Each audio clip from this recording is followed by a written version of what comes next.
नवंबर 2019। Raw chief समंत गोयल आधी रात को हाथ में कॉन्फिडेंशियल लिखी हुई फाइल लेकर प्रधानमंत्री मोदी के आवास बड़ी हफरा तफरी में पहुंचते हैं।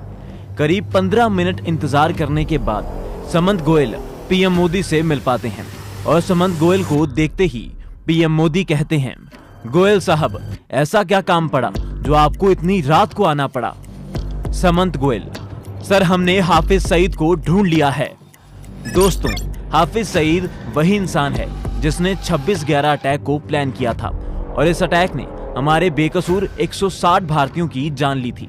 यहाँ तक कि हाफिज सईद भारत के दुश्मन लश्कर-ए-तैयबा ऑर्गेनाइजेशन का भी फाउंडर है। इसलिए सईद के मिलने की खबर को पीएम मोदी बिल्कुल हल्के में नहीं लेते हैं और कैबिनेट कमेटी ऑन सिक्योरिटी की मीटिंग आधी रात को ही बुला लेते हैं।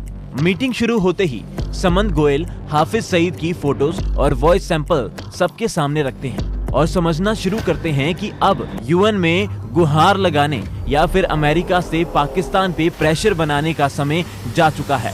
अब हमें ऑपरेशन करना होगा। ऑपरेशन शब्द सुन पीएम मोदी पूछते हैं, गोयल साहब, आपका ऑपरेशन से क्या मतलब है? समंत गोयल जवाब देते हैं, हम हाफिज सईद को पाकिस्तान में इसके आईएसआई आकाओं के सामने मौत के घाट उतारेंगे। ये सुन मीटिंग में बैठे अजीत डोवल कुछ देर सोचने के बाद बोलते हैं, मुझे लगता है सईद को मारने का इससे अच्छा मौका नहीं हो सकता। और ऐसा क्या? वो पीएम मोदी की तरफ देख हाँ में सिर हिलाते हैं। एस्पियोनाज की दुनिया के वजीर कहे जाने वाले अजीत डोवल का कॉन्फिडेंस देख पीएम मोदी भी इस ऑपरेशन के लिए हरी झंडी दिखा देते हैं। मीटिंग खत्म होते ही बेकसूर भारतवासियों के परिवार उजाड़ने वाले आतंकवादी हाफिज सईद को भारत का नाम सुन के भी डर लगने लगे। ऐसे ऑपरेशन की तैयारी शुरू हो जाती है और इस ऑपरेशन का नाम होता है ऑपरेशन अलविदा।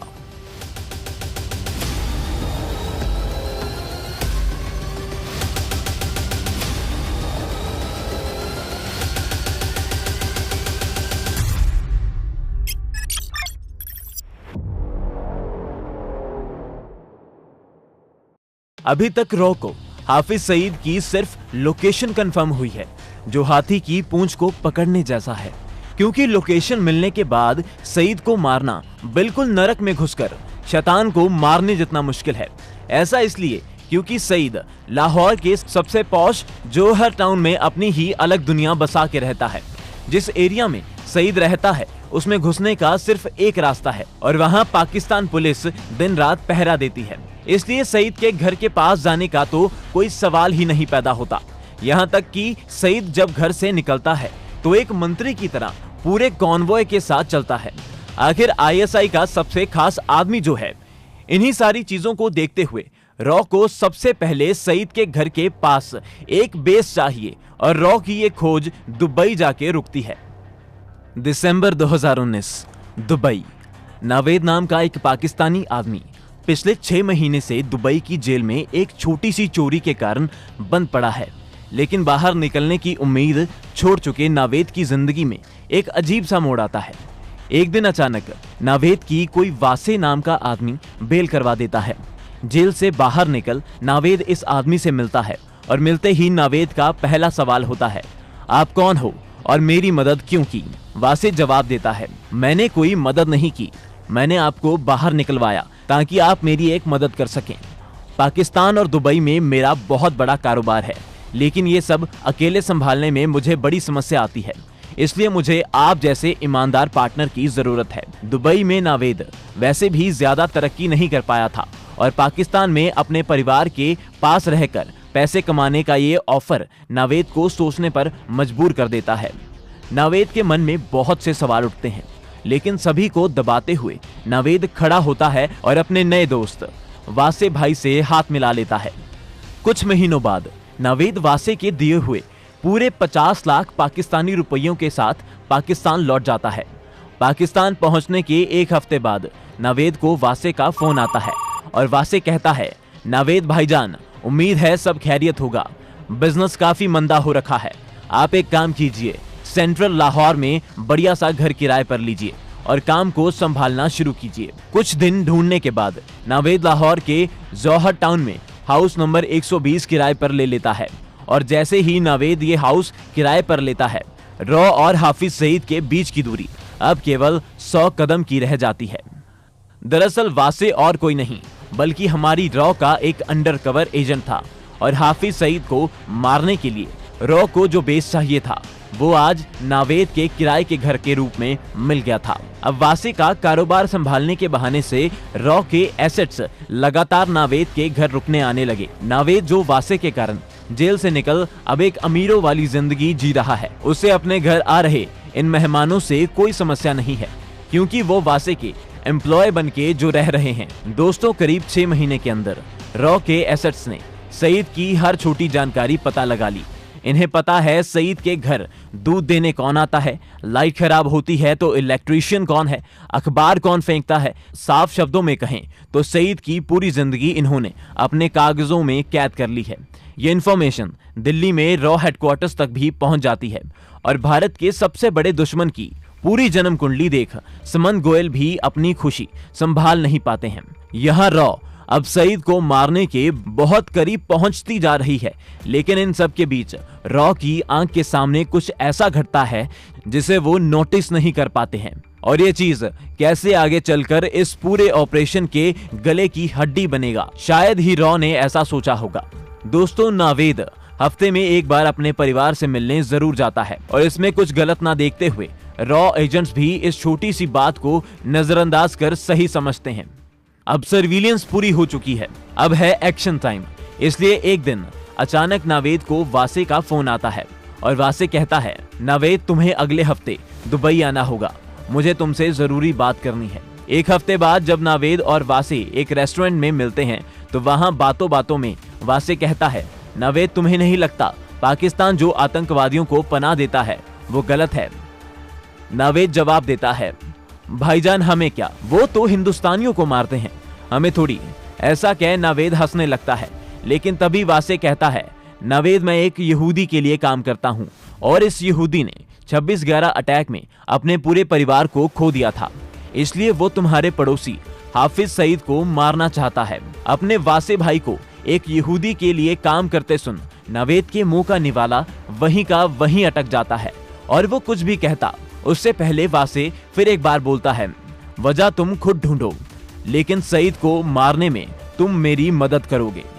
अपने वासे भाईजान से ये सुन नावेद का हलक सूखने लगता है और वो पानी की एक घूंट भर कहता है, वासे भाई आप ये सब क्या बोल रहे हो, ये मजाक बंद कीजिए। नावेद आगे कुछ और बोलता कि वासे उसे काटते हुए कहता है, नावेद मेरी बात ध्यान से सुनो, तुम्हें सिर्फ हमारी मदद करनी है और इसके बदले में तुम्हें करोड़ों रुपए और पूरे परिवार के साथ अमेरिका में सेटल करवा दिया जाएगा।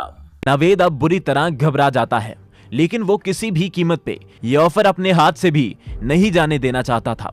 कई देर सोचने के बाद वासे के एहसानों और इस डील में मिलने वाले पैसों की तरफ देखते हुए नावेद हाँ ही कर देता है। नावेद के हाँ करते ही रॉ अब सईद को मारने के लिए शतरंज में शह और मात से सिर्फ 1 कदम की दूरी पे है। अगले दिन नावेद के पाकिस्तान पहुंचने से पहले उसके खाते में पूरे 15 करोड़ ट्रांसफर कर दिए जाते हैं और अब समय था ऑपरेशन अलविदा के अंतिम चरण का, कहे तो 26/11 के मास्टरमाइंड हाफिज सईद के नरक जाने का। हाफिज सईद को मारने के लिए रॉ हेडक्वार्टर्स में एक लंबी मीटिंग चलती है जिसमें लगभग हर सीनियर ऑफिसर अपनी अपनी राय रखता है। करीब 6 घंटे हर तरह के ओपिनियन की बारीकियां समझने के बाद रॉ ने फैसला लिया कि हाफिज सईद को कार बॉम्ब की मदद से मारा जाएगा। इसी कारण इधर पाकिस्तान में नावेद के घर रह रहे रॉ के ये एसेट्स एक ब्लैक कोरोला गाड़ी खरीदते हैं और नावेद को बिना कानो कान खबर लगे इस सईद के घर से कुछ दूर एक अंडर कंस्ट्रक्शन बिल्डिंग में 300 किलो RDX के साथ पार्क कर देते हैं। अब रॉ को तलाश है तो बस एक ऐसे इंसान की जो चंद पैसे के बदले अपनी जान दांव पे लगा के ये गाड़ी सईद के घर में दे मारे। ऐसा इंसान ढूंढने में रॉ को ज्यादा तकलीफ नहीं हुई क्योंकि ऐसे सुसाइड बॉम्बर्स अफगानिस्तान में आलू प्याज के भाव में मिल जाते हैं। रॉ एजेंट्स अब ऐसे ही एक सुसाइड बॉम्बर्स का इंतजाम कर उसे पाकिस्तान ले आते हैं और अब नावेद के घर 3 नहीं बल्कि 4 मेहमान रुके हुए हैं। नावेद जिसका मुंह पैसों से बंद कर रखा है वो चाहकर भी कोई सवाल नहीं पूछ सकता, आखिर ये रॉ के टुकड़ों पे जो पल रहा है। ऑपरेशन अभी तक अपनी फुल स्पीड से चल रहा है, लेकिन कुदरत को शायद ये हजम नहीं हुआ और अचानक कुछ ऐसा घटता है जिसके कारण रॉ का ऑपरेशन भी लगभग फेल हो सकता है और सारे एसेट्स की जान भी खतरे में पड़ सकती है। 13 मई 2021 आज वासे नई दिल्ली में अपने परिवार के साथ ईद मनाने आया है और ऑपरेशन अपनी आखिरी चरण में है, इसलिए वो अगले ही दिन दुबई जाने के लिए अपने घर से निकलते हैं कि अचानक वो चक्कर खाकर नीचे गिर जाते हैं। जल्दबाजी में उन्हें हॉस्पिटल ले जाया जाता है, जहां पता चलता है कि ये कई दिनों से बुखार के चंगुल में फंसे हुए हैं। कुछ और टेस्ट करने के बाद डॉक्टर कहते हैं कि इन्हें दरअसल कोरोना हो रखा है। हमारे भारत का ये वीर सपूत देश सेवा में इस कदर समर्पित था कि इसने अपने बुखार को साधारण समझकर नजरअंदाज किया, जबकि वो कोरोना का बुखार था।